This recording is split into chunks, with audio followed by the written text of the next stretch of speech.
Hello दोस्तों, कैसे हैं आप सब? राम जी की पाठशाला में आपका बहुत-बहुत स्वागत है। उम्मीद करता हूँ आप सब अच्छे होंगे और आपकी तैयारी बहुत बढ़िया ढंग से चल रही होगी। अब केवल और केवल 10 दिन बचे हुए हैं।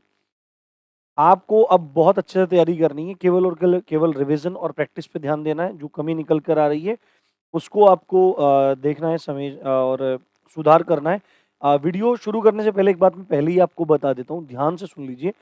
कल से और आपके 29 तारीख को, यानी कि आपकी कल 21 है, देन आपकी 23 में, फिर 25 में, देन 27 में और फिर आपकी 29 में।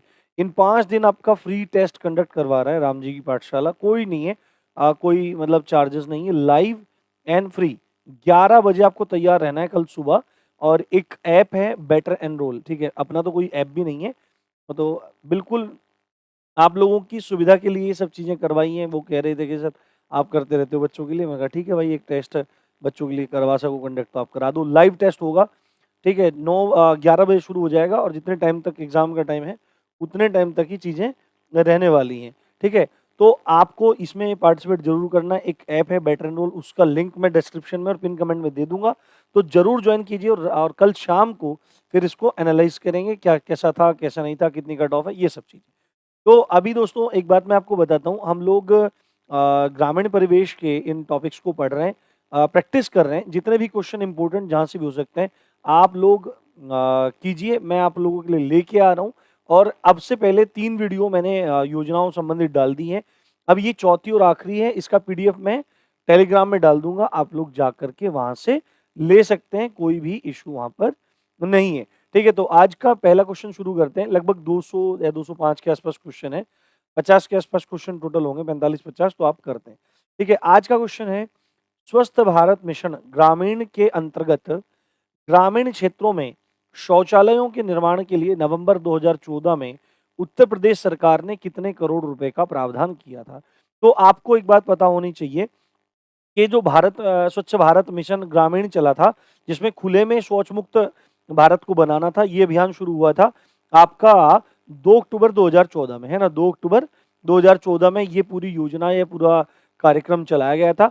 और इसमें यूपी गवर्नमेंट ने बहुत आगे बढ़ चढ़ के, है ना? देखो 2014 का टाइम है ना, उस समय ऐसा नहीं है कि केंद्र में वही सरकार थी, राज्य में वही सरकार है। सरकारें हमेशा सबके लिए अच्छा करती रहती हैं, पर अपनी अपनी विचारधारा के अनुसार कुछ चीज़ें अच्छी हो जाती हैं, कुछ चीज़ें बुरी हो जाती हैं। तो 2014 के समय में जब समाजवादी सरकार थी, तो उस समय भी यूपी में सबसे ज़्यादा बढ़ के एक बजट को पेश किया गया था। और कितने करोड़ रुपए का प्रावधान था? 685 करोड़ रुपए का प्रावधान था, ठीक है? लोग मुझे बोलते रहते हैं, अरे भाई तू तिलक लगाता है, बीजेपी वाला है। भाई ऐसा कुछ नहीं है। तिलक लगाना मेरी एक व्यक्तिगत निष्ठा है और व्यक्तिगत विश्वास है। उसको मैं कभी भी पब्लिकली बोलता नहीं हूँ, आपने देखा होगा।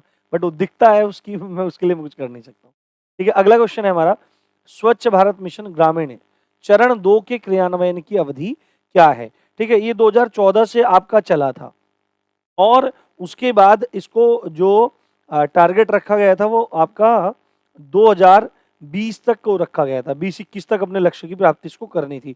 अब जो दूसरा इसका चरण है ना? और क्रियान्वयन की अवधि क्या है? तो क्रियान्वयन की जो दूसरे चरण की अवधि है वो 2024-25 आपको याद रखनी है। आप केवल याद भी रख लोगे ना, चीजों को एक बार पढ़ भी लोगे, तो आपको चीजें अच्छे से याद हो जाएंगी।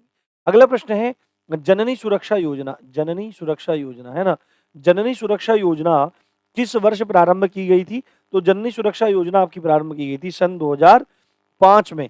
और ये जो जननी सुरक्षा योजना चली थी, ये आपके एनआरएचएम के द्वारा चलाई गई थी, नेशनल रूरल हेल्थ मिशन, इसके द्वारा चली थी। और क्यों चलाई गई थी? कि जो मातृ व शिशु मातृ मृत्यु दर और शिशु मृत्यु दर में कमी आए और चीजें और ज्यादा बेहतर हो सके, ठीक है? ये चली थी 2005 में। अगर आप इसका पर्टिकुलर डेट याद रखना चाहते हैं तो 12 अप्रैल 2005 इसकी डेट है। अगला प्रश्न है हमारा, जननी सुरक्षा योजना के तहत संस्थागत प्रसव कराने पर कितनी राशि की नगद सहायता प्रदान की जाती है? देखो, संस्थागत प्रसव का मतलब है, प्रसव का मतलब है यहाँ पे डिलीवरी, बच्चा पैदा करना, ठीक है? और संस्थागत का मतलब क्या है कि किसी भी जो जन आरोग्य केंद्र है, सरकारी अस्पताल है, जो भी स्वास्थ्य केंद्र है, सामुदायिक स्वास्थ्य केंद्र है, जहां पर भी प्रसव की सुविधा है, यदि जननी सुरक्षा योजना के अंतर्गत वह महिला रजिस्टर्ड है और उसके बाद वह अस्पताल में जाकर बच्चे को जन्म देती है तो उस स्त्री को 1400 रुपए की नगद सहायता राशि दी जाती है। और एक बात मैं आपको बताता हूँ, यदि जननी सुरक्षा योजना के अंतर्गत रजिस्टर्ड है और संस्थागत प्रसव नहीं कराती है, घर में ही प्रसव कराना पसंद करती है, तो फिर भी उसको 500 रुपए नगद सहायता राशि जननी सुरक्षा योजना के अंतर्गत दी जाती है। इसी योजना से संबंधित एक वर्कर है जिसका नाम है आशा, ASHA, accredited social health activist, accredited social health activist, ये नाम मैंने पहले ही बताया था, आपको इसको बहुत अच्छे से याद रखना है। अगला प्रश्न है हमारा, राष्ट्रीय बाल स्वास्थ्य कार्यक्रम के तहत किस आयु के बच्चे लाभार्थी के रूप में शामिल होते हैं? राष्ट्रीय बाल स्वास्थ्य कार्यक्रम है ना, ये बच्चों के स्वास्थ्य संबंधित एक कार्यक्रम है और इस कार्यक्रम के लिए जो लाभार्थी बच्चों का वर्ग है वो कितना है? 0 से 6, 6 से 12, 6 से 15 या 0 से 18। तो इस कार्यक्रम के अंतर्गत जो बच्चे लाभार्थी समूह के हैं वो है आपका 0 से 18 वर्ष का बच्चा। ठीक है, 18 साल तक के बच्चों के लिए चीजें कार्यक्रम पूरा है। अगला प्रश्न है हमारा, राष्ट्रीय किशोर स्वास्थ्य कार्यक्रम, ये सारे कार्यक्रम मैंने पढ़ा रखे हैं आपको। राष्ट्रीय किशोर स्वास्थ्य कार्यक्रम के तहत किस पर ध्यान दिया जाता है? तो राष्ट्रीय कार्यक्रम जो आपका कार्यक्रम है ये शुरू हुआ था आपका 7 जनवरी 2014 को, ये मैंने सब बता रखा है आपको। 7 जनवरी 2014 को ये शुरू हुआ था। और क्योंकि किशोर है तो किशोर क्या होता है कि ना तो बच्चा रहता है पूरी तरह से और ना पूरी तरह से वयस्क होता है, तो 10 से 19 साल तक के बीच की जो आयु के बच्चे हैं उनको एक तरह से किशोर आप कह सकते हैं। तो इन किशोरों के स्वास्थ्य के लिए ये कार्यक्रम शुरू किया गया था। और इसमें क्या-क्या देखा जा रहा था?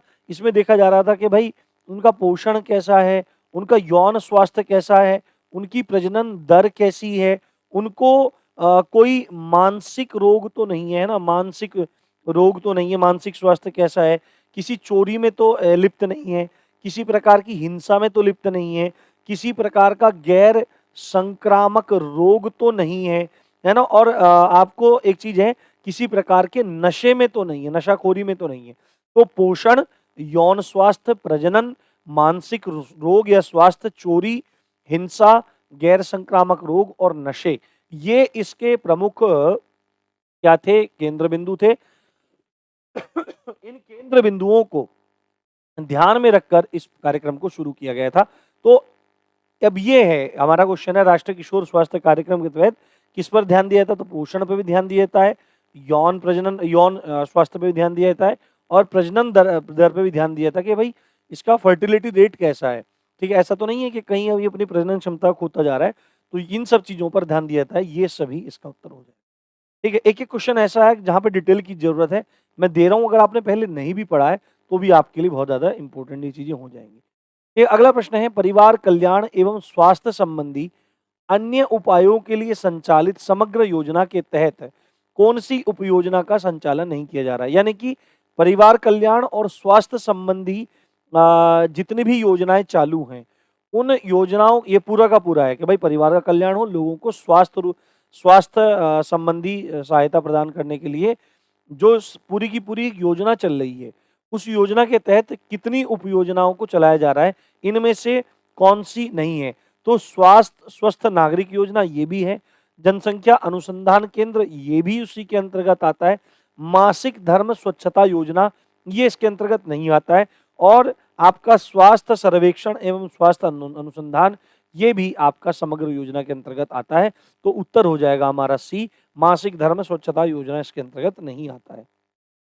ठीक है, और इसमें एक दो चीजें मैं आपको और बता देता हूँ कि भाई आपने देखा कि स्वस्थ नागरिक अभियान भी है इसमें, जनसंख्या अनुसंधान केंद्र भी है इसमें, स्वास्थ्य सर्वेक्षण एवं स्वास्थ्य अनुसंधान भी इसी में आ जाता है। साथ में जो गर्भ निरोधक है ना, गर्भ निरोधक होते हैं, जितने भी गर्भ निरोधक हैं उन गर्भ निरोधकों का सामाजिक प्रचार प्रसार होए। ठीक है, कि भाई जैसे वृद्धि को रोकना है तो जितने भी हैं, कोई मेडिसिन हैं या अन्य उपकरण हैं, कॉपर टी वगैरह, तमाम चीजें आपको सब पता है, वो सब चीजें आ रही हैं, उनका खूब सामाजिक प्रचार प्रसार हो, उसमें शर्माई ना हो कुछ भी। और जितने भी गर्भ निरोधक हैं, है ना, पहला ये अभियान वाला, दूसरा ये, तीसरा ये, चौथा आपका गर्भ निरोधकों का सामाजिक प्रसार, और पांचवा इन गर्भ निरोधकों की फ्री सप्लाई। ठीक है, फ्री सप्लाई, है ना, जो मेडिसिन हैं या अन्य उपकरण हैं, उन सब की फ्री सप्लाई इसका प्रमुख उद्देश्य है, ये आपको ध्यान रखना है। ठीक है, अगला प्रश्न है हमारा, निम्न में से कौन परिवार कल्याण एवं स्वास्थ्य संबंधी अन्य उपायों के समग्र योजना के उद्देश्य हैं? यानी कि जो भी पिछला क्वेश्चन था उसमें उपयोजनाओं के बारे में पूछा गया था और इसमें उस समग्र योजना के उद्देश्यों की बात की गई है।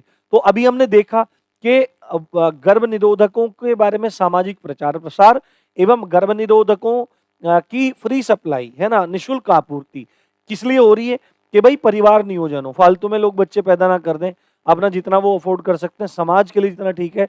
ऐसा नहीं है कि भाई बहुत सारे बच्चे पैदा कर दिए, जहाँ पे अशिक्षा होगी वहीं पे ये चीजें रहती हैं, ठीक है। और कहीं-कहीं 10-10 बच्चे हो जाते हैं, 20-20 बच्चे हो जाते हैं, कोई लॉजिक ही नहीं है, तो ये सब चीजें ठीक नहीं है।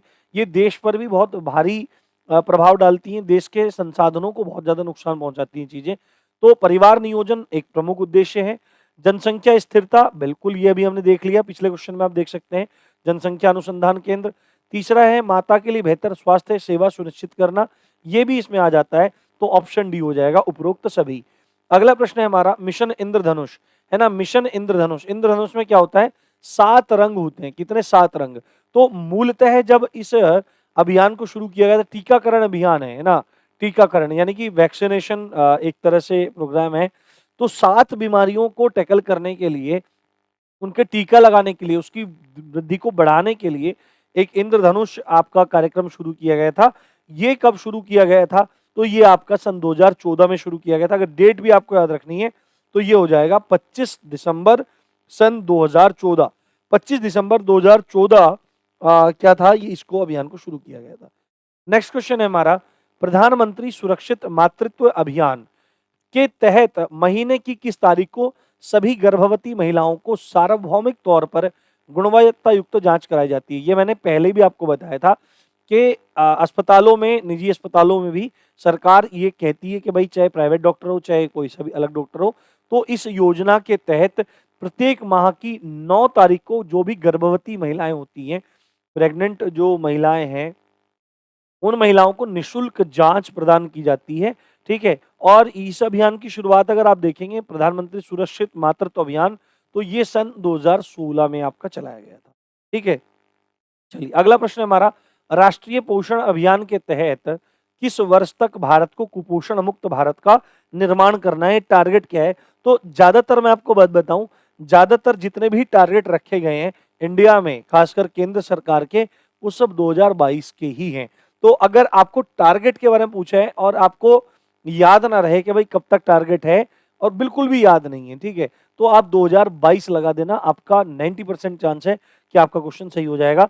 बट यहाँ पे क्या है कि राष्ट्रीय पोषण अभियान जो 2017 में चलाया गया था, शुरुआत कब हुई थी, 2017 में, और टारगेट ये रखा गया था कि भाई इस पोषण अभियान के तहत हम लोग क्या काम करेंगे कि भारत को कुपोषण मुक्त कर देंगे सन 2022 तक। अगला प्रश्न है हमारा, राष्ट्रीय पोषण अभियान किसकी संयुक्त पहल का अनुरूप है? यानी कि राष्ट्रीय पोषण अभियान जो है वो कौन चला रहा है, कौन कौन लोग मिलकर चला रहे हैं या कौन कौन से संगठन मिलकर चला रहे हैं? तो इसमें आपका WHO भी आ जाता है ना, इसमें आपका यूनिसेफ भी आ जाता है, इसमें आपके SDGs भी आ जाते हैं, सस्टेनेबल डेवलपमेंट गोल, SDGs, है ना, ये भी आ जाते हैं, सतत विकास लक्ष्य। तो इन सभी को ध्यान में रखते हुए ये एक संयुक्त पहल है किनकी, इन सब की, तो आप ये समझ सकते हैं। ओके, नेक्स्ट क्वेश्चन है हमारा, प्रधानमंत्री मातृ वंदना योजना के तहत गर्भवती या स्तनपान कराने वाली महिला को कितने रुपए की वित्तीय सहायता प्रदान की जाती है?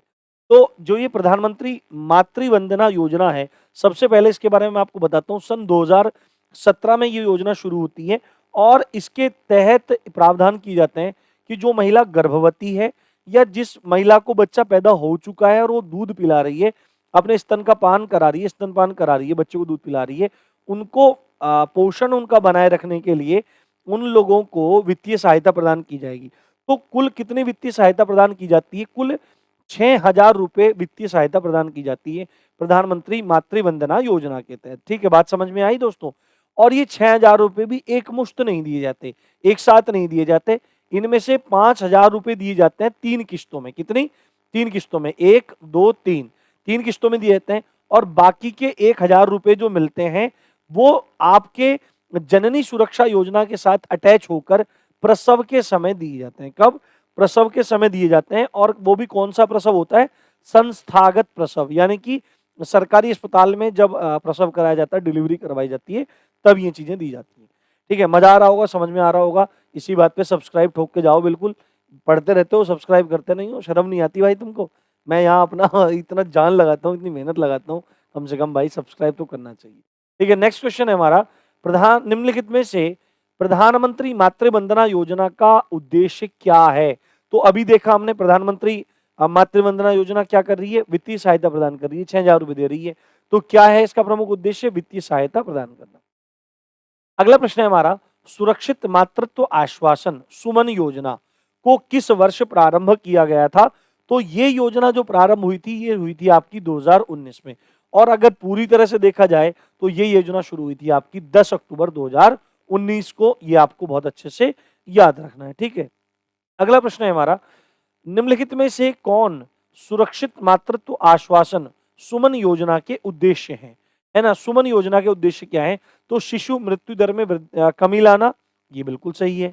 भुगतान रहित चिकित्सीय सुविधा उपलब्ध कराना, यानी कि जो परिवार है, जो माता है, जो चिकित्सा सुविधा का लाभ उठा रही है, उसको भुगतान रहित मतलब फ्री में उनको काम किया जाए, और माता एवं शिशु को प्रसव हेतु चिकित्सा सुविधा प्रदान करना, ये भी सुरक्षित मातृत्व आश्वासन सुमन योजना का उद्देश्य है। तो इसमें क्या आ जाएगा? उपरोक्त सभी आपका आ जाएगा। अगला प्रश्न है हमारा, विश्व की सबसे बड़ी हेल्थ केयर योजना आयुष्मान भारत की शुरुआत प्रधानमंत्री नरेंद्र मोदी ने की थी। तो जो आयुष्मान भारत योजना है, ये विश्व की सबसे बड़ी हेल्थ केयर योजना है दोस्तों, और ये शुरू हुई थी आपकी 23 सितंबर 2018 में। कब हुई थी? 23 सितंबर 2018 में, जिनमें एक लक्ष्य था कि भाई 50 करोड़ लोगों को प्रति परिवार के हिसाब से 5 लाख रुपए का एक बीमा दिया जाएगा, स्वास्थ्य बीमा दिया जाएगा।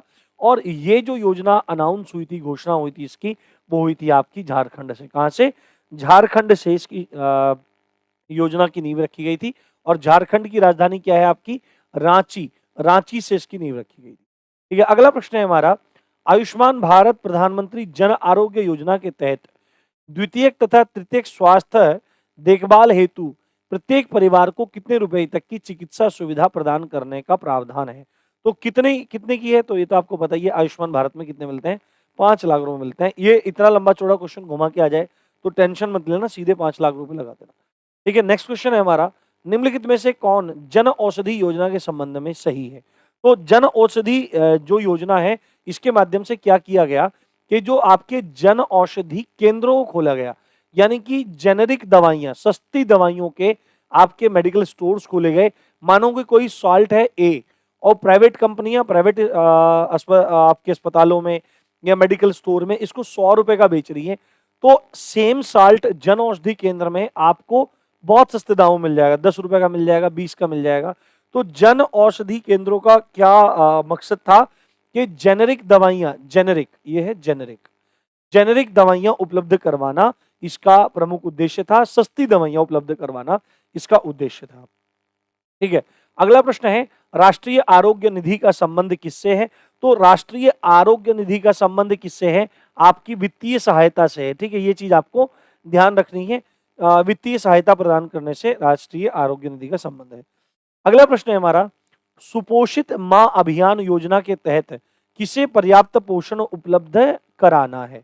ठीक है, सुपोषित मां अभियान जो है, तो बच्चे को भी पोषण प्रदान करना है, महिलाओं को भी, और माताओं को, माता कौन सी? स्तनपान कराने वाली महिलाएं, उन सभी को पोषण प्रदान करना है, ये इसका प्रमुख उद्देश्य है। तो उपरोक्त सभी इसमें आ जाएगा।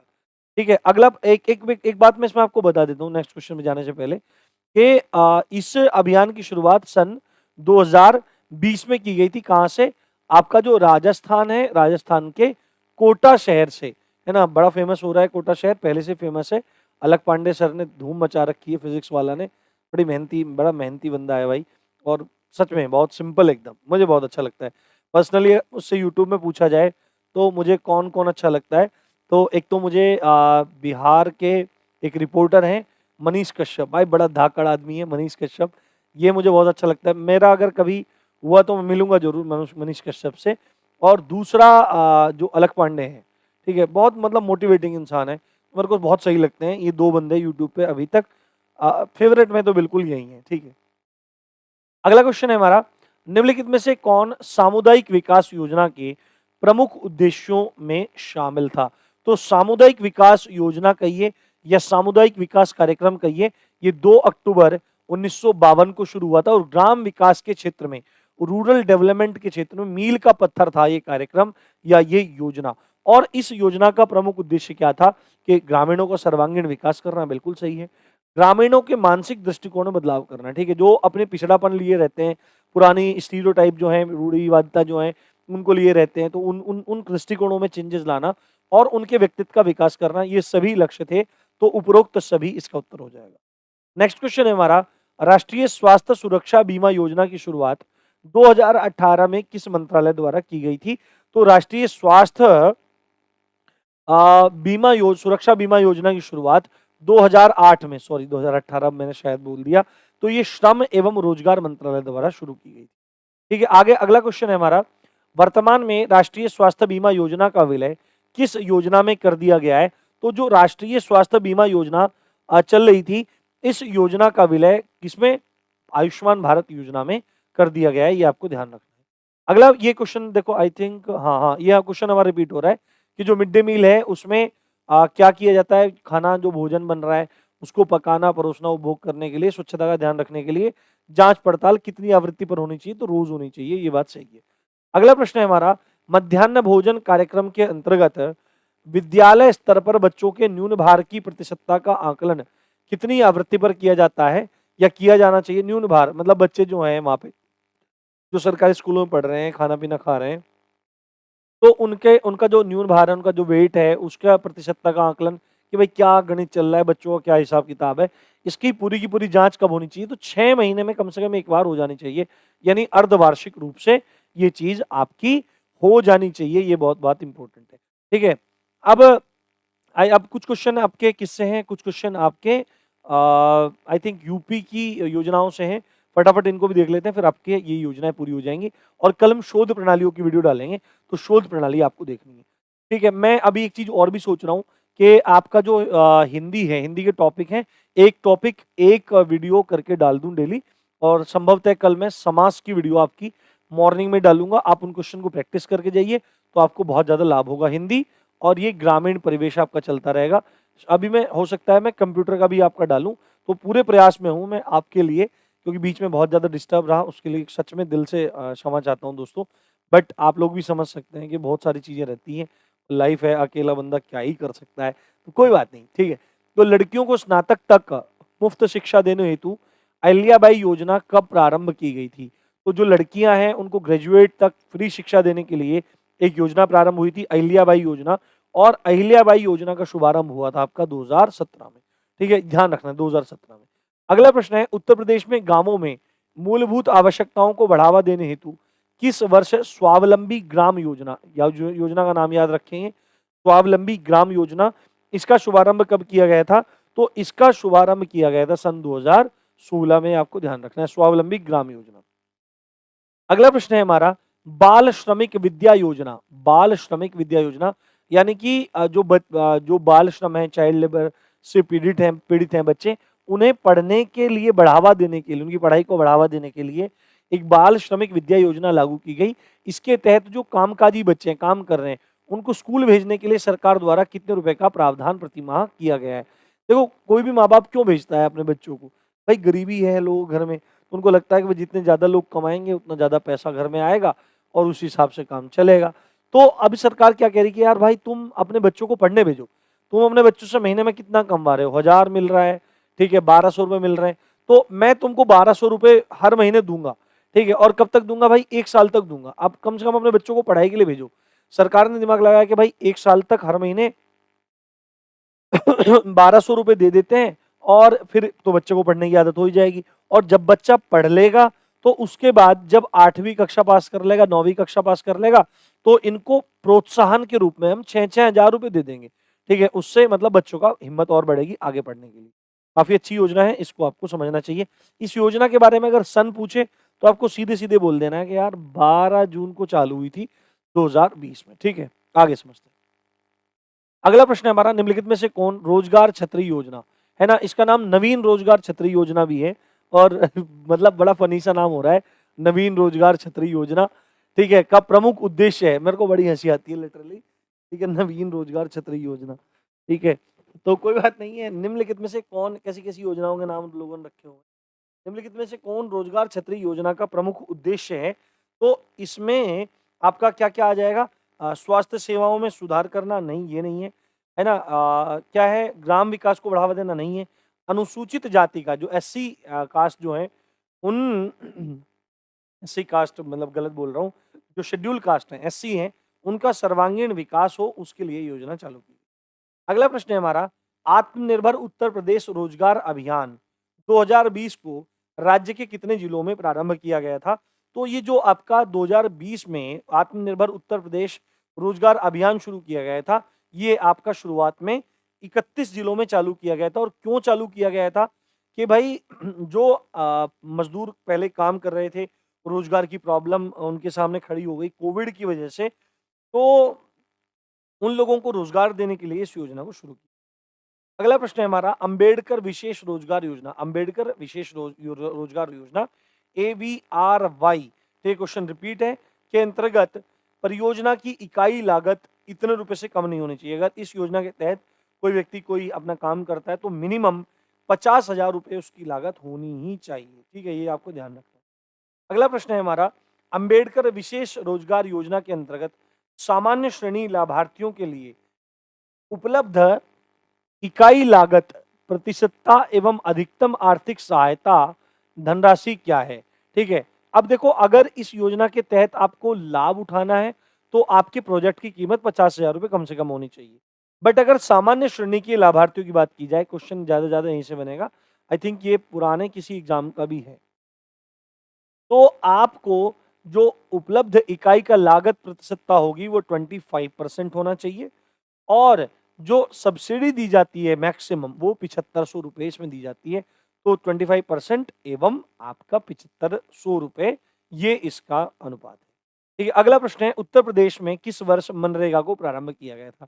हालांकि 2006 में नरेगा थी और 2009 में 2 अक्टूबर के दिन ये मनरेगा हो गई। तो अभी यूपी में ही कब लागू हुई, तो जब नरेगा थी ये तभी लागू हो गई थी 2006 में। अगला प्रश्न है, उत्तर प्रदेश आसान किस्त योजना, यानी कि जो बिजली का बिल है वो आपका कोविड के टाइम में लोगों को बहुत प्रॉब्लम आई, तो उसके लिए सरकार ने क्या काम किया, एक आसान किस्त योजना। ठीक है, देखो कितनी अच्छी अच्छी योजनाएं लोगों ने के लिए निकाली हुई है, पर लोगों को पता ही नहीं लगता क्योंकि अवेयर नहीं है लोग, तो उनके लिए ये योजना निकाली गई थी, बिजली बिल का भुगतान किस्तों में आप कर सकते हैं, उससे संबंधित योजना थी, ये योजना 2020 में निकाली गई। नेक्स्ट क्वेश्चन है हमारा, ग्रामीण खाद्य बैंक योजना पूर्वांचल के 6 जिलों में कब कब प्रारंभ की गई थी। तो खाद्यान्न बैंक जो योजना थी आपकी, ये हमने देखा था कि वहां से मतलब निःशुल्क रूप से क्या ले सकते हैं, खाद्यान्न ले सकते हैं, और एक साल में आप 1 क्विंटल तक उठा सकते थे। ठीक है, एक साल में 1 क्विंटल तक अन्न आप उठा सकते थे, एक साल में 1 क्विंटल तक, और वो भी बिल्कुल फ्री में। तो ये योजना शुरू में 6 जिलों में लागू हुई थी। ठीक है, जिसमें मिर्जापुर भी था, सोनभद्र था, गाजीपुर, मऊ, चंदौली, इस तरह से नाम कुछ कुछ हैं इसमें, है ना। तो ये योजना शुरू हुई थी आपकी 2007 में, आपको याद रखना है 2007 में। ठीक है, नेक्स्ट क्वेश्चन है हमारा, युवा उद्यमिता विकास अभियान, युवा हब योजना, है ना, ये योजना का प्रमुख उद्देश्य क्या था। तो इस योजना के बारे में एक बार मैं आपको बता देता हूँ, ये 2020 में ही इस योजना को शुरू किया गया था। और स्टार्टअप योजना जो है, स्टार्टअप योजना का मतलब क्या है कि जो एंटरप्रेन्योरशिप है, ठीक है, अब मैं ज़्यादा इंग्लिश तो नहीं यहाँ पे जोड़ सकता कि एंटरप्रेन्योरशिप बोलूँ या ये बोलूँ, तो भाई एंटरप्रेन्योरशिप है, उद्यमिता है, उसके विकास के लिए और युवाओं को बढ़ावा देने के लिए, भाई युवा ज़्यादा से ज़्यादा बिजनेस करें, अपना काम धंधा खोलें, वो नौकरी जॉब सीकर ना बने, जॉब गिवर बने। ठीक है, तो उस चीज़ के लिए एक योजना चालू की गई, युवा उद्यमिता विकास अभियान 2020 में। तो इसके उद्देश्य क्या थे, युवाओं को आत्मनिर्भर बनाना, स्टार्टअप बनाने में सहायता करना, योग्यता के अनुसार नौकरी देना, यानी कि ये सभी के सभी इसके प्रमुख उद्देश्य थे, आपको ध्यान रखना है। नेक्स्ट क्वेश्चन है हमारा, निम्नलिखित में से किस स्थान पर कृषि पार्क की स्थापना नहीं की गई है। तो कृषि पार्क की स्थापना की गई है, देखो किसानों को उनके जो उत्पाद हैं, उनके जो प्रोडक्ट्स हैं, उनका उचित मूल्य कैसे मिल सकता है, उनकी जानकारी देने के लिए कृषि पार्कों की स्थापना की गई है। और ये इन कृषि पार्कों की स्थापना 4 जिलों में की गई है, जिसमें आपका एक तो लखनऊ है, ठीक है, लखनऊ है, दूसरा आपका है हापुड़, ठीक है, हापुड़। अरे क्या हुआ? ये हट गया यहाँ से,